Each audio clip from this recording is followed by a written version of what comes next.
अस्सलाम वालेकुम रहमतुल्लाहि व बरकातुहू। जो भी हजरात नतीजा देखना चाह रहे हैं तो राब्ते का जो ग्रुप है उस पर ये लिंक शेयर किया गया है सूबाई दफ्तर की जानिब से, rabta-mdhariana.com स्कूल लॉगिन। जब आप इस पर क्लिक करेंगे तो आपके पास इस तरह से एक वो खुलकर आ जाएगा जिस पर आपको अपना यूज़र आईडी और पासवर्ड डालना है। यूज़र आईडी और पासवर्ड आपको मिल गया होगा या फिर आपको वो आप हासिल कर। अगर आपको अभी तक अपना यूज़र आईडी नहीं मिला है तो आप 98-135-55-886 पर मैसेज कर दीजिए व्हाट्सअप, और तो उस पर आपको आपका यूज़र आईडी मिल जाएगा। जैसे मैं आपको एक नतीजा खोल के दिखाता हूँ किसी मदरसे का। तो मैं यहाँ लिखता हूँ स्कूल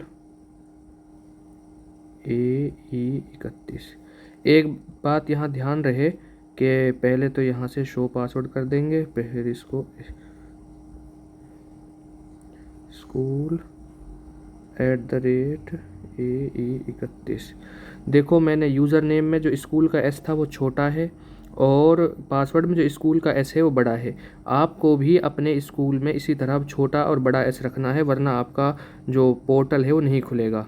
बाकी ये जो आईडी पासवर्ड है ये आपको मुहैया कर दी जाएंगी, आप अगर उस नंबर पर मैसेज कर देते हैं 98-135-55-886। तो मैं इसको लॉगिन कर देता हूँ। लॉगिन करने के बाद ये वही जगह है जहाँ से आपने अपने इजाज़तनामे डाउनलोड किए थे। तो यहाँ पे नताइज का सेक्शन है। नताइज में नतीजा नाजरा, नतीजा हिफ्ज़। नतीजा नाजरा के नीचे डाउनलोड का ऑप्शन है, इस पर अगर मैं क्लिक कर दूँगा तो मैं ओपन कर रहा हूँ, डाउनलोड नहीं कर रहा, दिखाने के लिए सिर्फ।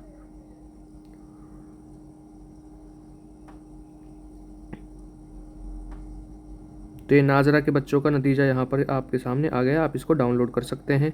इसी तरह हिफ्ज़ का है, अगर मैं हिफ्ज़ के इस पर क्लिक करता हूँ तो ये हिफ्ज़ का नतीजा आपके सामने आ गया है तमाम बच्चों का, इसको भी आप डाउनलोड कर सकते हैं। तो इस तरह से आप अपना नतीजा डाउनलोड कर सकते हैं। और जिन हजरात के पास अपना आईडी पासवर्ड नहीं है तो वो 98-135-55-886 पर मैसेज कर दें। और अगर किसी के नतीजा नहीं आ रहा है तो यहाँ से लॉग आउट का जो ये बटन है, ये जो लॉग आउट का बटन है, इस लॉग आउट के बटन पर क्लिक करके दोबारा लॉगिन कर दें ताकि वो अंदर का पेज अपडेट हो जाए तो उनका नतीजा सामने आ जाएगा। अस्सलाम वालेकुम रहमतुल्लाहि व बरकातुहू। मैं इसको लॉग आउट कर देता हूँ।